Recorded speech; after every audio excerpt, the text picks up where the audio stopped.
Hello, welcome everybody to this week's edition of Truth to Power here on your community radio station. We are Forward Radio WFMP-LP, broadcasting from the top of the historic Hayburn building here in downtown Louisville at 106.5 FM and live streaming to the world at forwardradio.org. Excited that we have a guest from around the world outside of Louisville today here on Truth to Power. Extending our reach of community radio well beyond the borders of Louisville. My name is Justin Mogg. I'm a programmer here at the station. I do a show called Sustainability Now, and co-hosting again with me this week is another programmer from The Climate Report and Let's Talk, heard every day on this station at 7 p.m. It's Hart Hagan. Welcome, Hart. Hi, Justin. Good to be here. Yeah, great to be here again with you. And we also have a return common guest here on Truth to Power. We have Jake Bush from Democratic Socialists of America, Louisville chapter, right here in the virtual studio with us again. Welcome, Jake. Hey, Justin. I'm happy to be here. Really excited about today's topic. Yes, we haven't even mentioned it, but I want to get all the guests mentioned, and then we'll talk about the topic in a minute. And we have from out of town, Kelli McGuffey joining us from Springfield, Tennessee. She's a mother and an activist who was born across the river from us in Indiana and also spent some time in Huntsville, Alabama, and now settled in Springfield. It is so good to have you on the show, Kelli. Welcome. Thank you. Thank you for having me, guys. So we are here for the new Truth to Power book club. We're going to dive into the 1993 classic by Cornel West called Race Matters. Hart, you can reflect on why you chose this as our book for the week or the month. Or you tell the listeners how we're structuring this, but I'm just going to say that what a great title for us to start talking about in these revolutionary times where a whole lot of white folks are suddenly waking up to the injustices that have been in this country for so long, right? And people of all colors are out on the streets saying that race matters and that Black Lives Matter.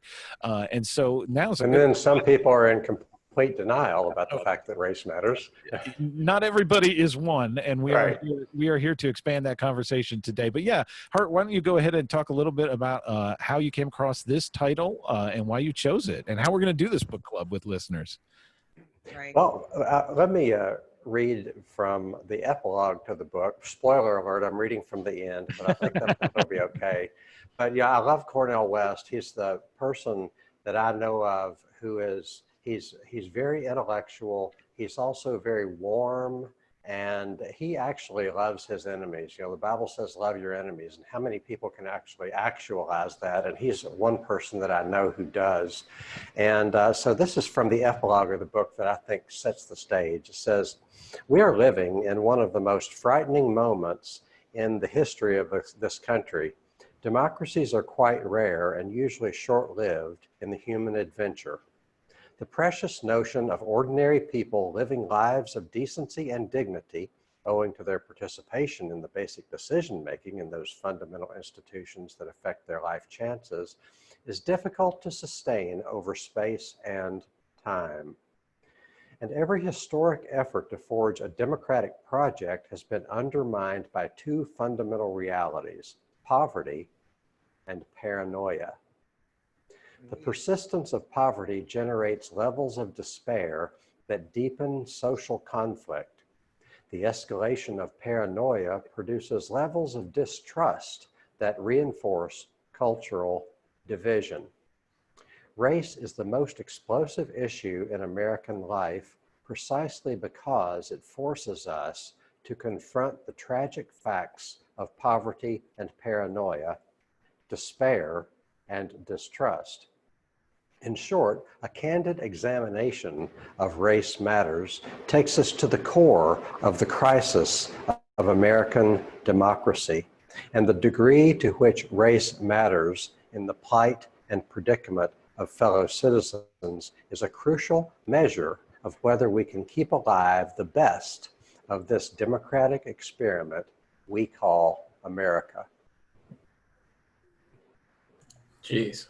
I mean, profound, but he, like I said, he's not lying. He's, like I said, it's it's got a lot of glitter on it, guys. I'm not gonna lie to you, but you know, he's not lying.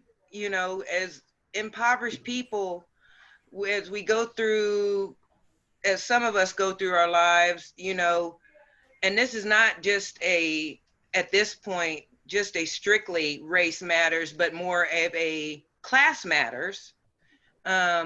Race is also, of course, heavily intermingled, but as class warfare is waged, you know, there is more of an us and them attitude from between the suburbs and the inner cities. And the inner cities, as they become more diverse, you know, it's becoming a more recognized problem.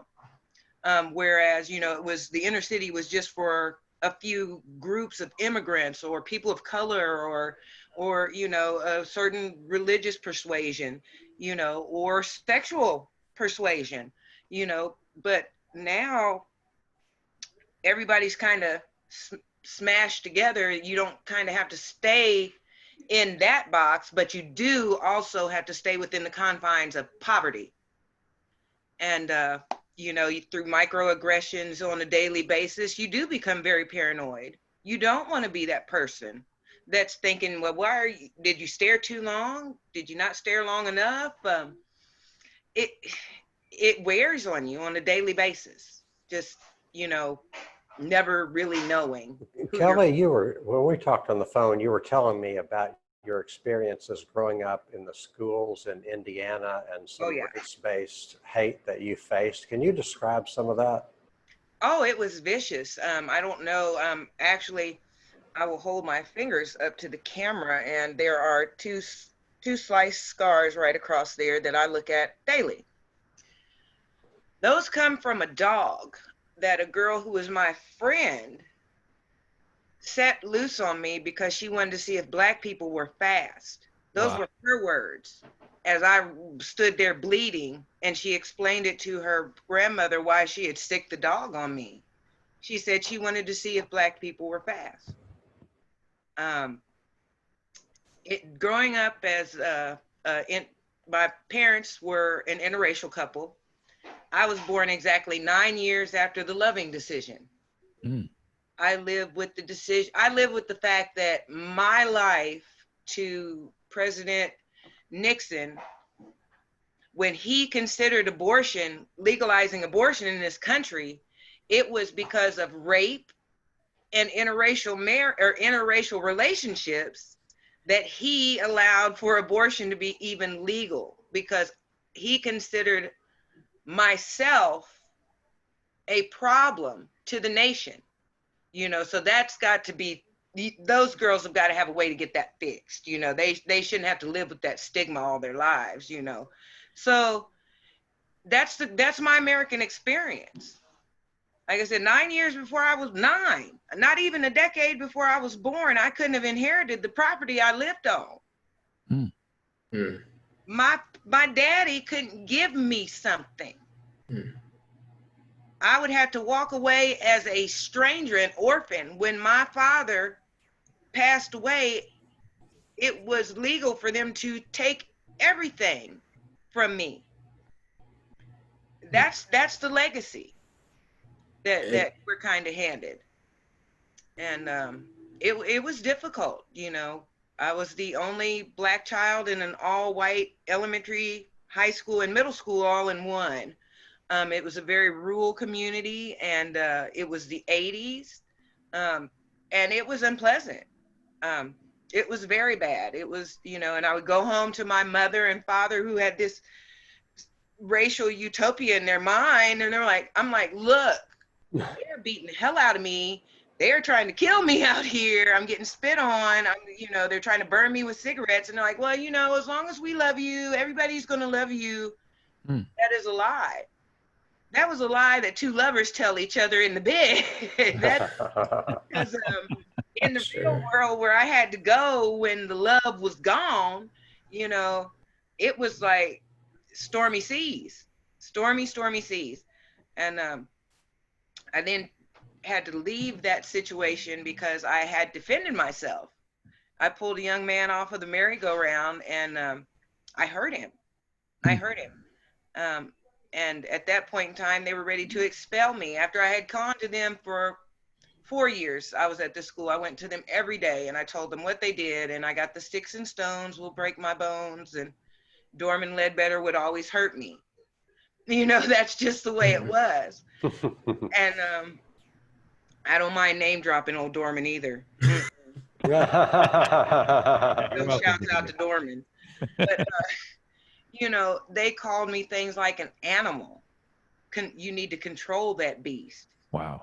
You know, it was bad. It was so bad that my Black mother, who taught school in town, which is about 30 miles away, she left her school to come to my school finally after 4 years, and was like, I can remember sitting there and my principal just having tears streaming down her face. Patsy Smith was just crying because she knew it wasn't right. She knew it wasn't right.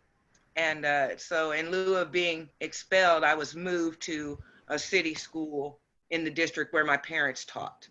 And that was a little bit more diverse, and it allowed for a little bit more exploration. The Black community in Muncie, Indiana, where I happened to go to school, it was small, but it was solid. You know, we had a newspaper, we had our community leaders, we had programming on our local PBS station. My mother did a program on our local PBS station. So, you know, and we come out of Bob Ross land. That's where I'm from. You know, Bob was right across the hall from my mom's studio. And that's just, you know, it's just how I was raised. Mom taught art, dad taught science. So there was no way that I wasn't going to be illogical. It just wasn't going to happen. So.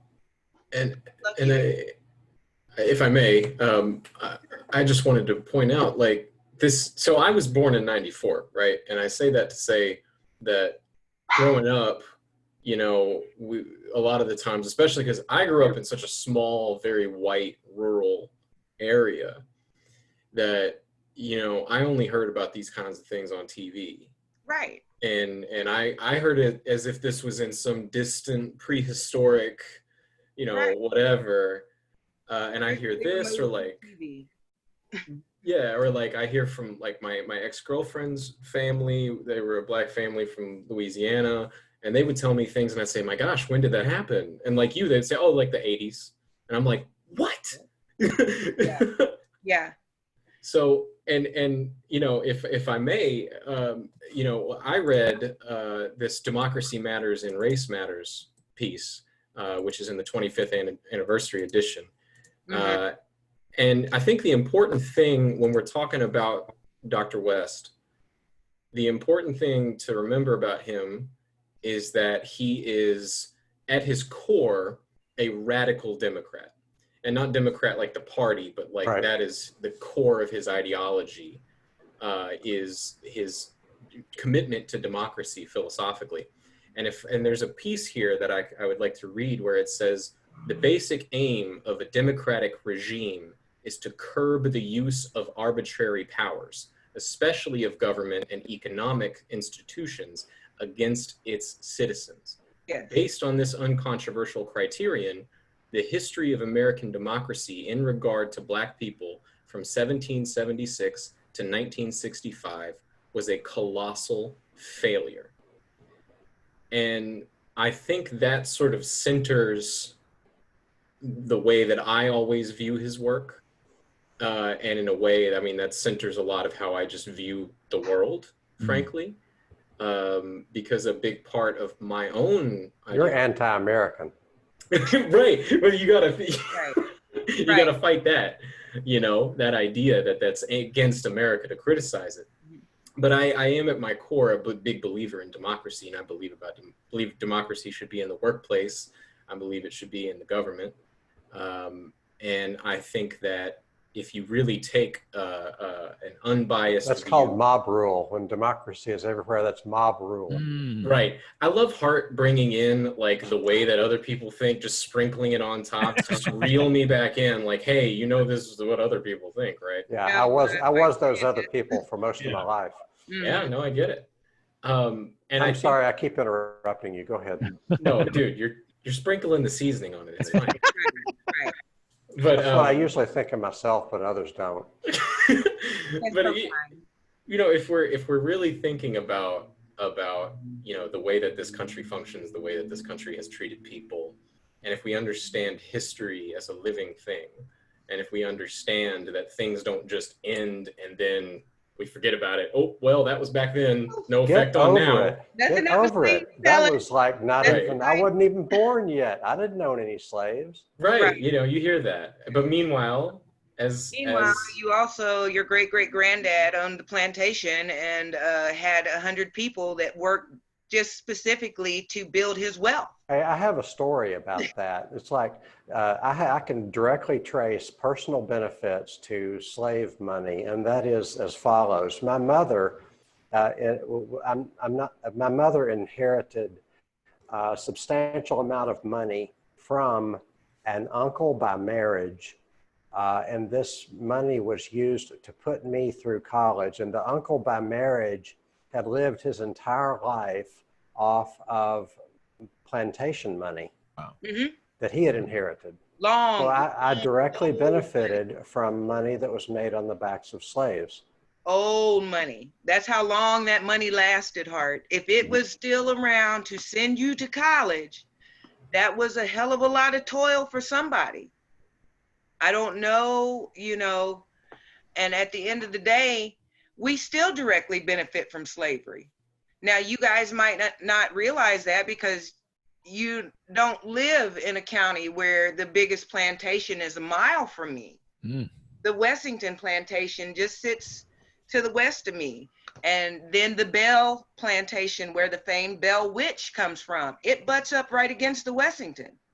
So every day I drive by those fields, miles and miles of fields where they plant tobacco and wheat, and these are all commodities we still benefit from today.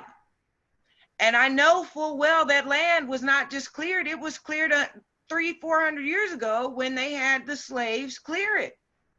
They didn't just let, because slavery was over, they didn't let the fields grow up with trees. They maintained those fields. It took a lot to get them that way. You know, so we still, if you eat sugar, wear cotton, eat yams, you know, there's just all of these, rice. We still benefit directly from slavery, either fiduciary through what we eat, what we consume, the culture. There is still a benefit from slavery. If you have ever used a colloquialism that a person of color might use, that's a benefit of slavery. That did not exist. The damn electric slide. You know, you can't. I'll never think of my middle school dances the same. Right? You can't think of, you can't cut it off. There's no cutoff point. There was never a cutoff point. We are here now, and now we go forward. So intergenerational wealth transfer is a real thing. Deprivation of wealth on an intergenerational basis is a real thing. Oh, yeah. Oh, yeah. You know, there was a time when you as a Black man could own land, but as soon as you died, you couldn't transfer it to your family. You know, like I said, there were so many blockades put in place to Black wealth building during Jim Crow. It was the mission of the white South to prevent the acquisition of monies. And I think that part of the problem with Black Wall Street was those people out there, those Black people, they were free. They had been free the whole time. They were never slaves. They were always cowboys and farmers. So when they started to build up their community, that's what Americans did. And when somebody came in to threaten that, they fought them, because that is the narrative of America. You fight for what you believe in. You fight for your stuff. And it was met with such resistance that it is the only case of bombing of an American city we have in our country by other Americans. You know, and the violence and the brutality that was normalized. You know, the I have a dream speech. It's a dream, but you have to be asleep to dream. This can't be real. This, you know, this whole whitewashed, I don't want to hear about that part of it. How do you cut off your right arm and leave your left? You know, and just be satisfied. Like, I just never really needed my right arm at all. You know, I never needed it. I've always just need this one hand. You know, it's just, how do you surgically separate yourself from the contributions of others to your success? Yeah, nobody gains. I mean, No. you know, especially those in the lower, name a number, 90%. The people in the lower 90% don't benefit. Martin Luther King talked about how, from time immemorial, the rich white people in the South would play the poor black people and the poor white people off against each other. Oh yeah. And they would have this ideology whereby white was better, but that kept the white people, the poor white people, on their side.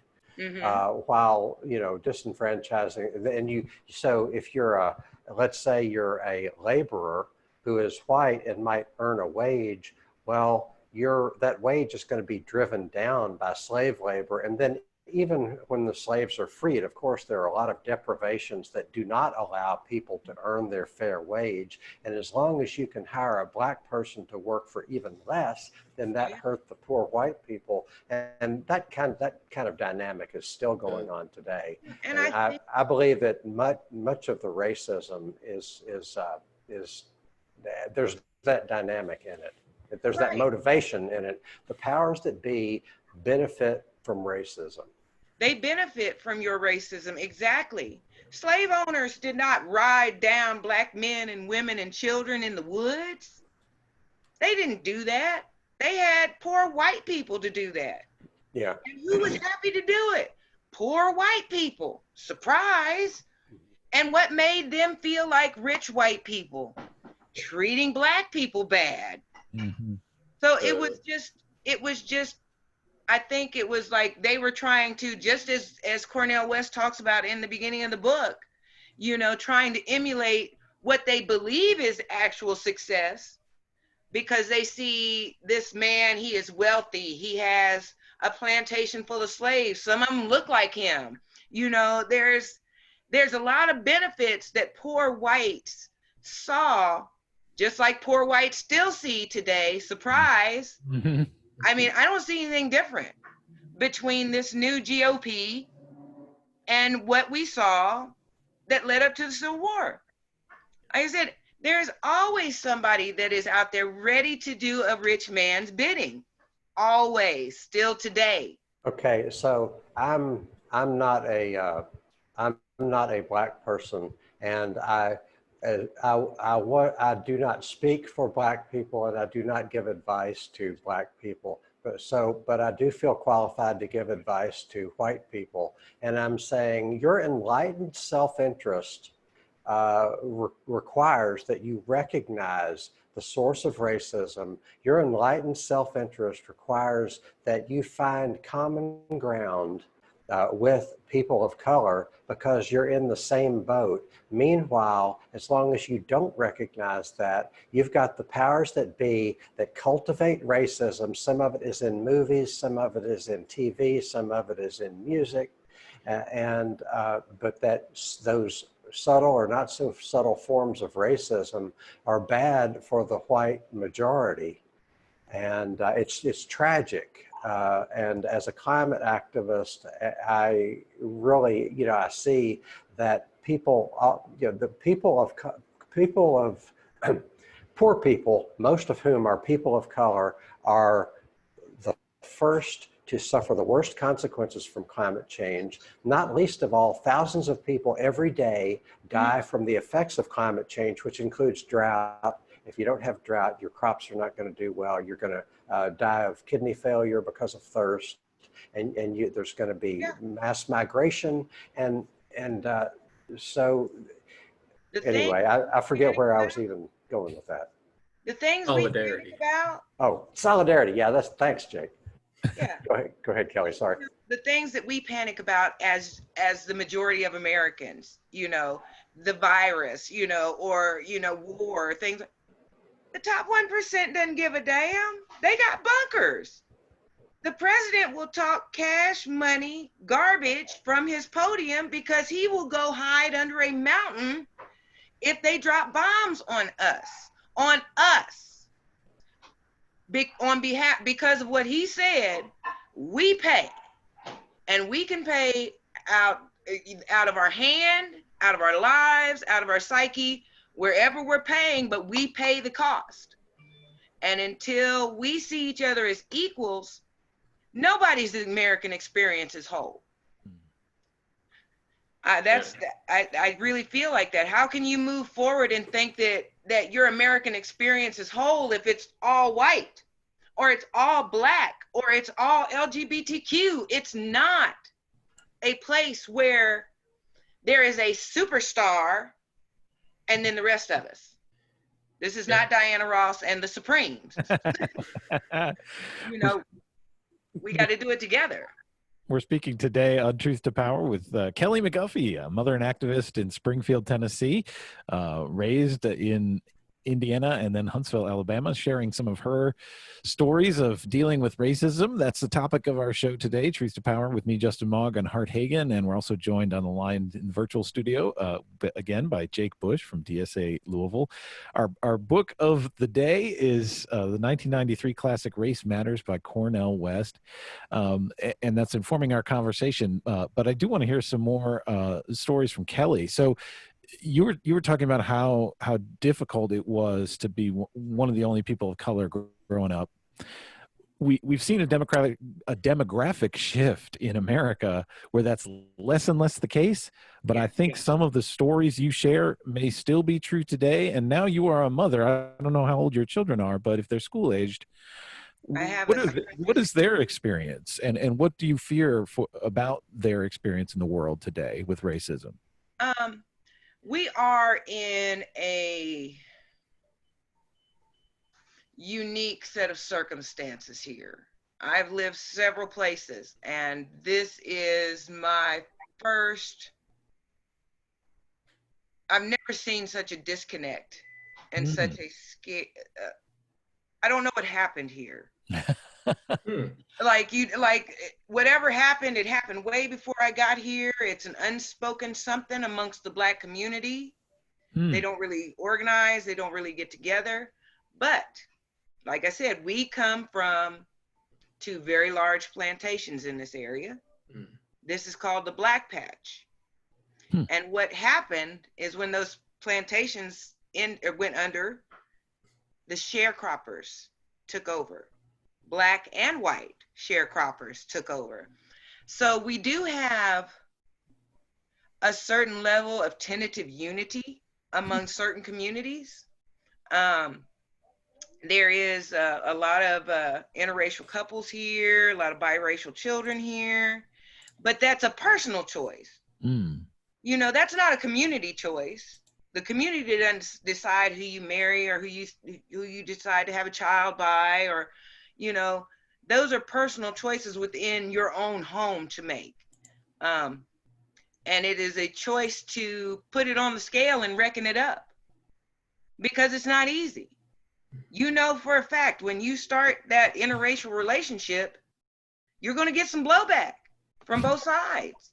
You know that, but the quality and character of that person have let you reckon that. You reckon it. You put it on the scale, you weigh it up, and you reckon it up, and you move forward. Because knowing that person means so much more than what you might have to encounter to know that person. And you can't be that person that cares what your community says, because you operate from inward out instead of outward in. And I think that is where we are all going wrong. Like I said, through, you know, you are accountable to your family to pay the bills. You're accountable to your community to be a good person, your church, or you're accountable. So you can't really say or do what you think you want to say or do. But I think that's wrong. I think that you don't give your genuine self if you don't tell the truth. And this, I can remember in the 90s when everybody needs to be politically correct and let's all be positive and stuff. Well, honey, we were all doing great in the 90s. If you had some .com money and a little bit of computer knowledge, you didn't even have to go to college. You could just, it was a great time. Buy a big old truck, a big old boat, a big old house. But as you can see, that model did not last very long. It kind of blew up in our faces, and now we're just kind of sitting here in the wreckage. And depending on accountability or respectability politics instead of moral fiber to lead us. That's how we get so many monsters in suits setting our policies for us. Yeah, and if I could, I would like to No, you can't. pull another patcher. Okay, well then I'll leave. No. Get out, gosh. No. If I could, that actually brings up something that I was looking at. I'm sort of going back over this passage, and if I could share it here from the foreword that I was pulling from.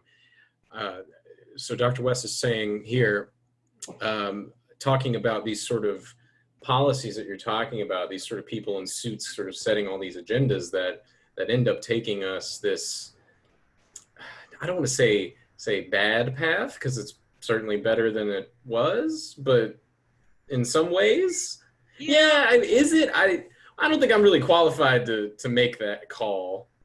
Well, it's not that we're not qualified. I think we're all qualified to make that call. If you have eyes and you've been watching the news, True. I think we can all safely say something's awry here, guys. That's true. You hear that noise in the other room?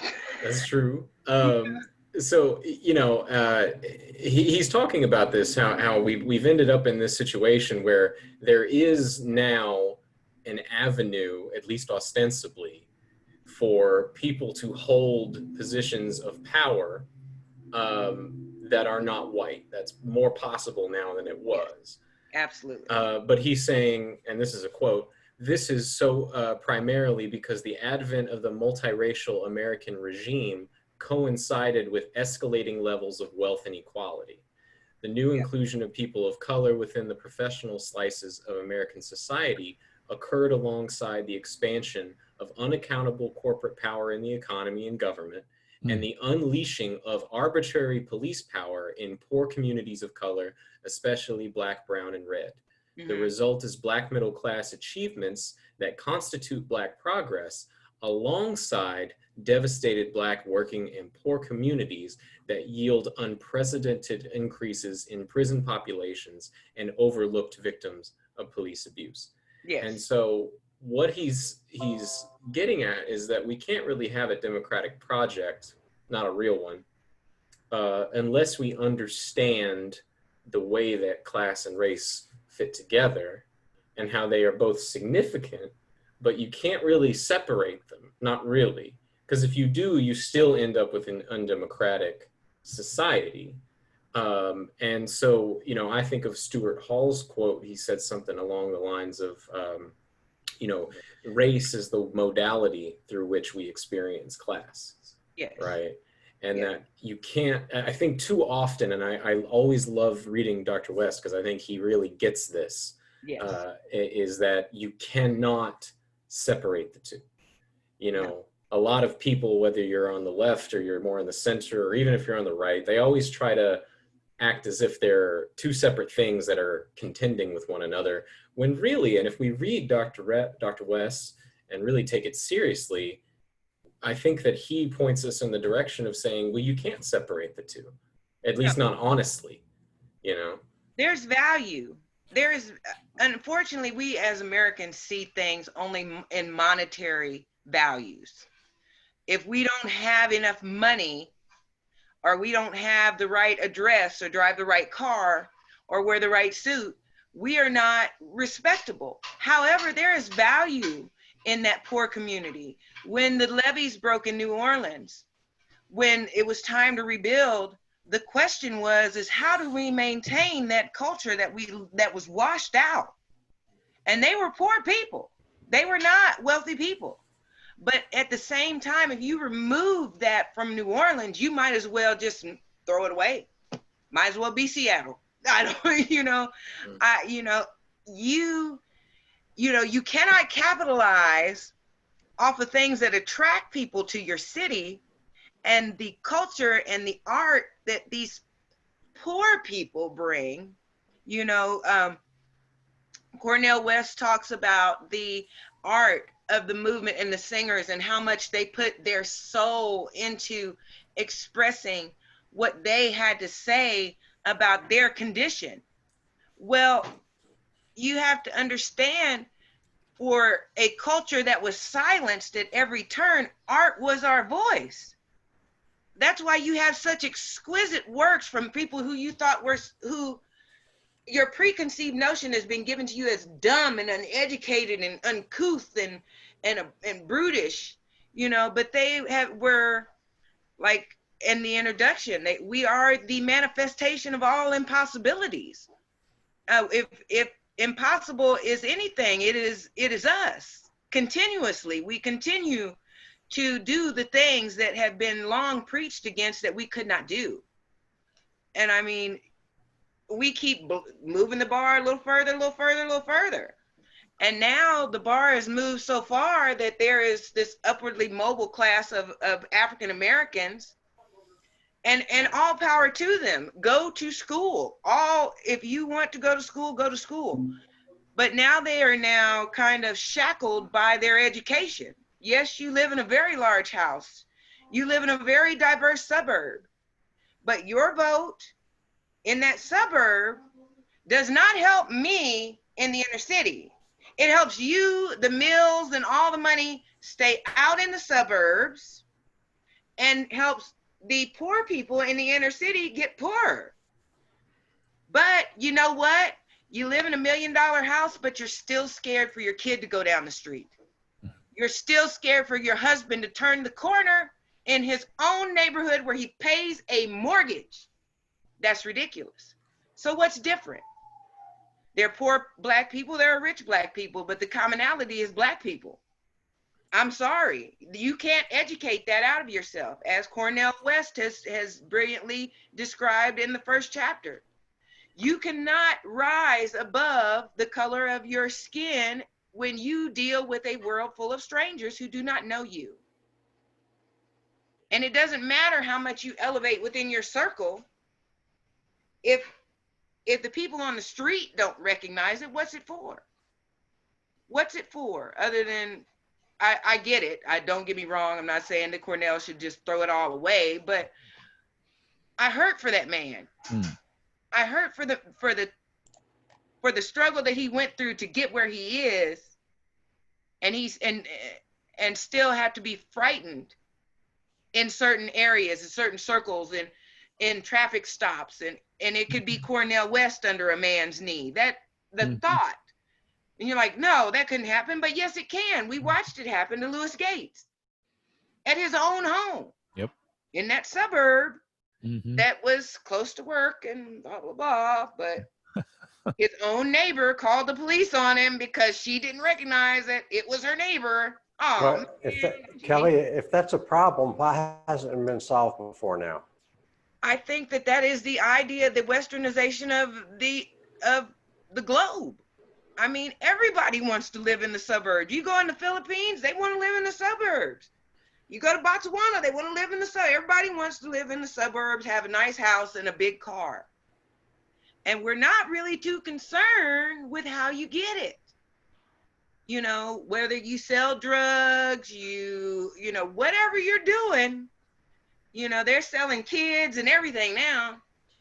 So people are just worried about how we get this money so that we can live this westernized idea of success, which is why is that a problem, and what's the solution? It's a problem because it is not how we win this thing. It is diluting the Black community and taking what we consider the upwardly mobile of our race and moving them to an area where it benefits a predominantly white society, and then denying our own people our support at the same time, you know, that what is the logic in that at all?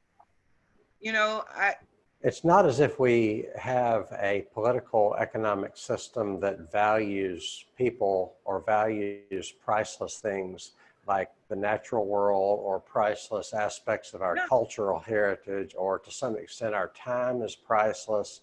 It's not as if we live in a culture that values those things. no, We Western live, culture is and not. it's not, I don't blame it on culture itself, and I don't blame it on people or people's natural tendencies.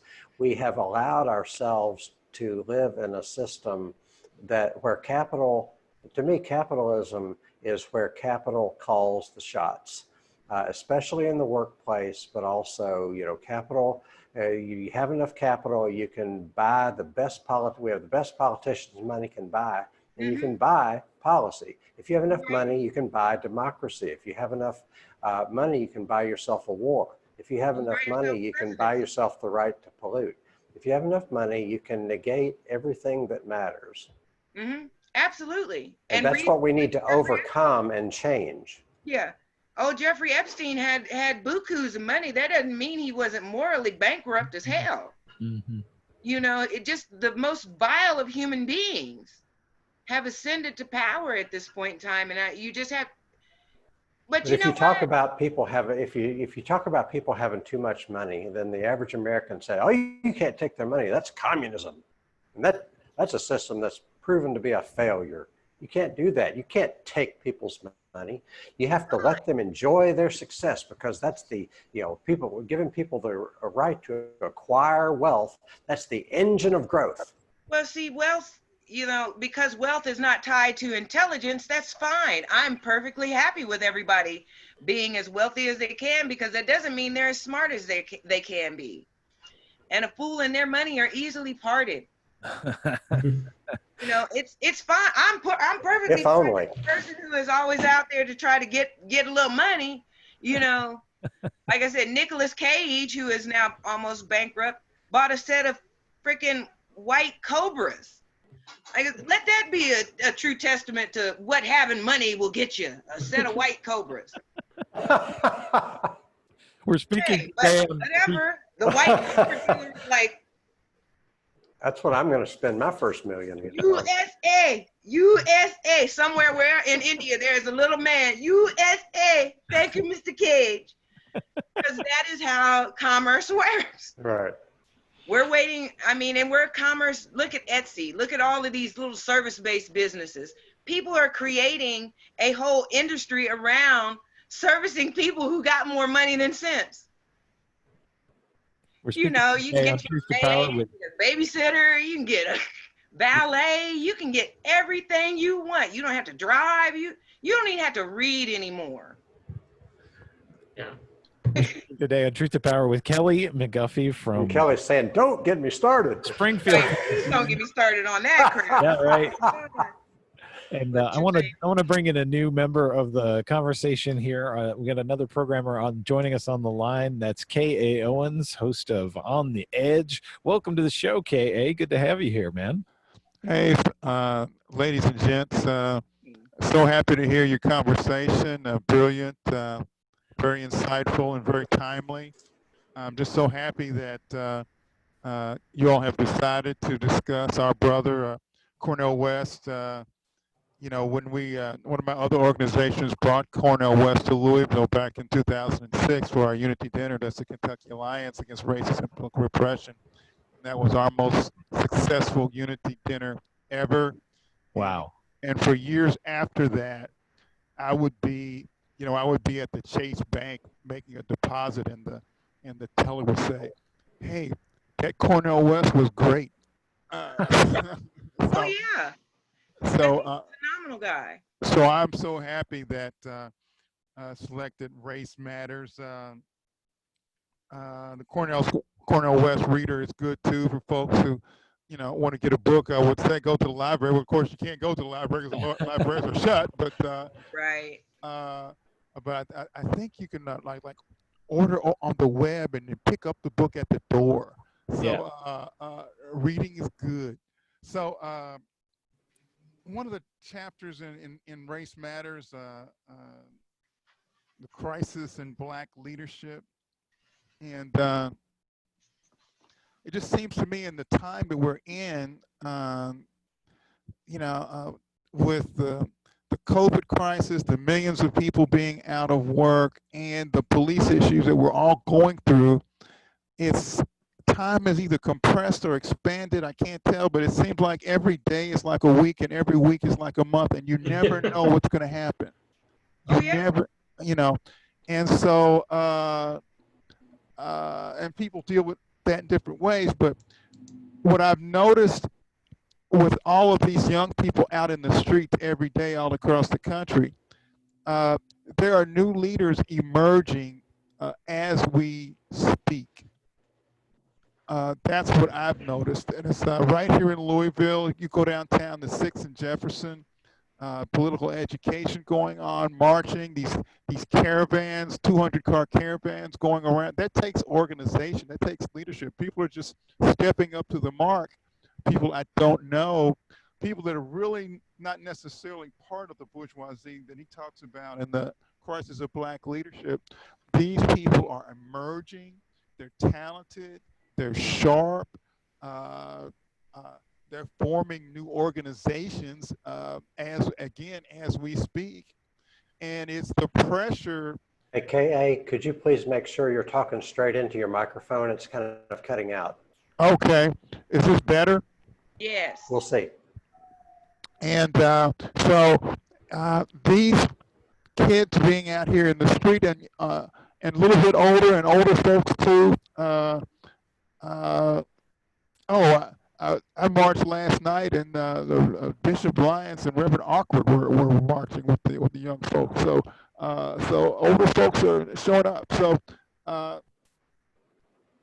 Hey, I want to say that you know, the civil rights movement was led by young people. We think of them as older folks, but if you watch documentaries about Freedom Summer, man, those are those are some young kids. It's very similar to what we see today, right? They weren't invested like adults are invested. They aren't fearful like adults are fearful. You know, they have a whole different, fresh, untainted view of what they believe their future should look like. And at this point in time, you know, if you're coming out for the first time to speak out, I think this is, if there was ever a time to get on a side of history and be a part of something and participate, it's now. You know, if the speak or forever hold your peace is where we're at right now. And I think that that what he's saying is very true. And especially in Louisville, for all of, you know, Breonna Taylor, she was your first responder. How is she dead?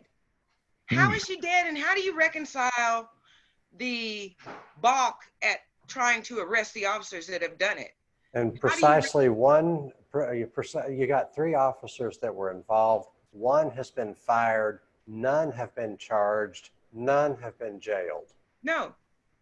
And how do you tell a community that the police are here to protect and serve you, but they kill people every once in a while, and when they do, you know, our bad.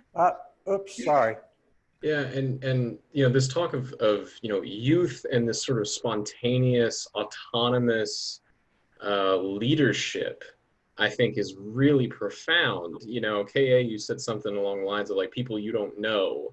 I know for me, and I've been involved in, you know, activism in Louisville, you know, a fraction of the amount of time that K.A. has.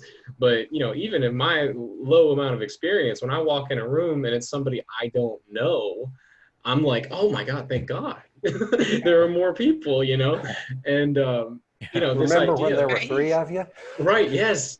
And you know, so if I could just quote from the book one more time here, you know, he says, how can Black youth respect Black leaders when their plight and predicament is so flagrantly ignored by the mainstream, a mainstream that Black leaders speak to and influence? With few exceptions, and he lists a few, Black leadership tends to downplay the Black youth realities at the expense of Black professional advancement. Mm. Again, this priority is an issue of class and gender in Black America, and it is now coming back to haunt Black leaders. And I think that that's something that we're seeing here in this moment, especially. I'm seeing, you know, I thought it was the funniest thing the other day. They're saying that Black Lives Matter protesters target the first Black Attorney General. I think it was in LA. And they were saying, well, this doesn't make any sense. And activists themselves were like, well, hang on, like, yes, this is a Black woman, but like, guys, rein it in. yeah, right. Yeah, that's what they were saying. They were saying, rein it in, come on. But Yeah, they were these activists were saying, like, well, she has yet to charge any police who have. Same thing with Kentucky's Black Attorney General. Right. That, you know. Minnesota's, I mean, well, you know, Cornel tap dances all on neoliberalism. Yeah. All up in that, you know, but at the end of the day, racism is bipartisan. This is not a Democrat or Republican deal. This is a European American establishment that has got to be turned loose of. It's not Democrats or Republicans. And I think that, you know, and I think that's really, I'm glad you say that, because you said it's a white, you know, sort of Anglo whatever establishment. Right? The character of the establishment is what we're talking about. And I think what he's saying and what I'm hearing from you all, and correct me if I'm wrong, is, you know, you can't just operate within this system and expect the system to change if you are still operating within it and giving it legitimacy. Exactly. You know, you have to tear it apart and rebuild and build something new and better, because if you simply infiltrate it, then it will turn you around. You won't turn it around, I think is the fear. You assimilate to be part of that culture instead of bringing your culture to that situation, which is why in 2020, we have Black women who are scared to wear their natural hair into professional environments for fear of not being taken seriously. Are you kidding me? It grows from her head naturally like that. That's the way it's supposed to look. How, you know, it's ridiculous. It is absolutely ridiculous the way that we force and contort ourselves to the point that we are two different people. We are a work person and an at the barbecue person. Why is that? Why can't this person exist in both spaces? Because I can only be one person. I can't manage two itineraries. I am too busy. I have to just be myself. Yeah.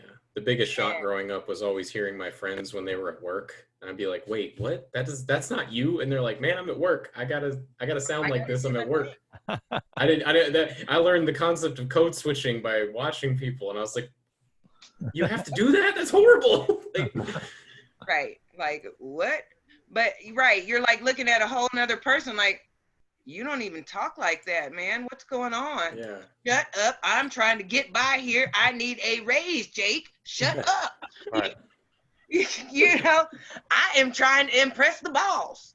Sure. I love golf, sir. Yes. Because at the end of the day, you know, you said impress the boss. And at the end of the day, you know, we have to think of who answers to who, right? Like who's the man behind the man behind the man, you know what I mean? Like who are we answering to? The answer, you know, is shocking that I would say this, is capital. You're answering to the logic of capital, which preach, brother, preach. Which, as we know, is a concept that this nation was founded on in the plight to be a racialized capitalist society.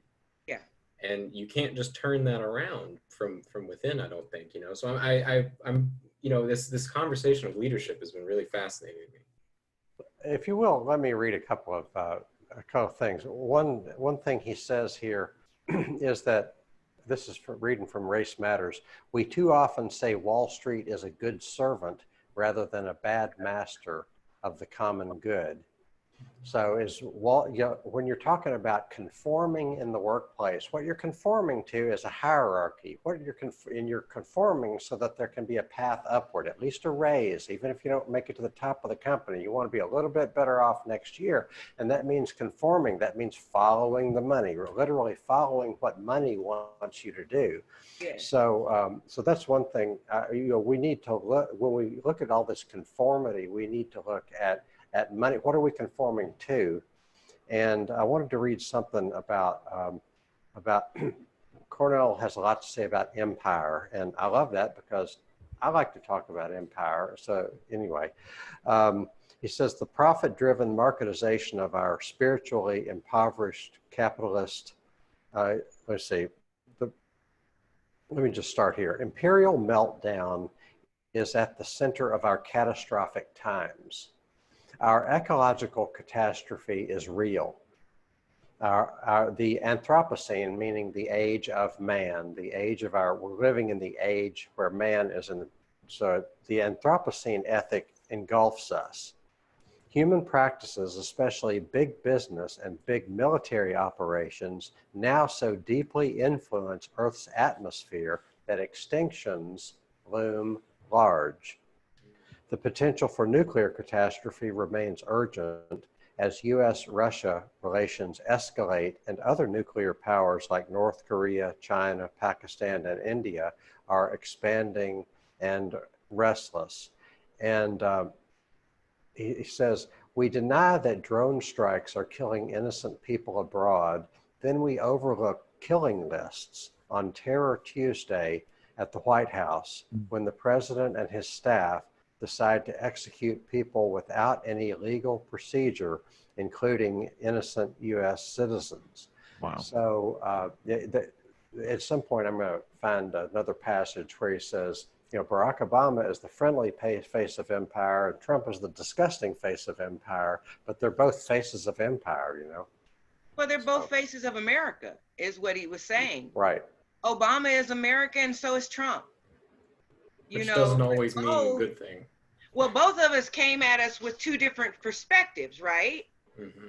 You know, you think that Obama is this, you know, this guy here and Trump is this guy here, but both of them are increasing the deficit. Both of them are spent exorbitant amounts on defense when it could have been spent on education. Like I said, Obama played right on into the game. He just kept the ball right on rolling. You know, instead of working on race matters, instead of working towards better health care, and going after the insurance companies, instead of saying, and the hospitals, and saying, instead of making us, the people, buy insurance, and then letting those industries readjust to fit, you know. So now my insulin costs $800 a month where it was $100. That is criminal. That's criminal. That has nothing to do with the good of the people. It has everything to do with the profits on Wall Street. And if you're going to set one bar here, you've got to put a balance on the other side of the street. Because what has happened is we've been held to task to buy insurance while these unregulated industries have just, look at the guy that bought the AIDS drug. Why is there not a law that says you can't mark a pill up 1,000 times? Exactly. Holy crap. He was about to start killing people, literally killing people for money. It was insane. Right. In our last couple minutes, I want to give K.A. the floor if he's got anything else to share. You've been in this fight so long, K.A., and this book came out in 1993, Cornel West's Race Matters. Just a brief reflection on how things have evolved over those years. You have 60 seconds. K.A., you still on? He's on mute. I have some technical difficulties. Oh no! I'm sorry, we can't hear you, K.A. Anyone else want to reflect on those over 25 years now? Well, Clinton gave us a Democratic Party that collected more from Wall Street than the Republicans, and the same has been true. The same was true of Obama. The same was true of Hillary Clinton, collecting more from Wall Street than their Republican alternatives. So, and part of Wall Street is the prison industrial complex. Prison industrial complex imprisons a whole lot of black people because, as I think Chris Hedges says, a person is not worth anything to a corporation when he's on the streets, but he's worth $30,000, $50,000 a year behind bars. That is when you sell people for money. That's slavery. Yes. And on that note, I'm afraid we are all out of time, my friends. On that cheerful note, wish we could go on for another hour. This has been a great conversation here on Truth to Power. Thank you, Kelli McGuffey, for joining us from Springfield, Tennessee. It's been great getting to know you. It was awesome. Thanks for having me, guys. Anytime, just give me a holler. All I'm right, always and thanks. available on Saturday nights. We go out on Fridays. Oh, terrific. And thanks so much to K.A. Owens for joining us, Jake Bush from DSA Louisville, and Hart Hagan from the Climate Report. Heard every day here at 7 p.m. I'm Justin Mogg. It's been a pleasure, and we'll be back in your ears again in 1 week's time. Okay, thanks. Thank you. Thanks, guys.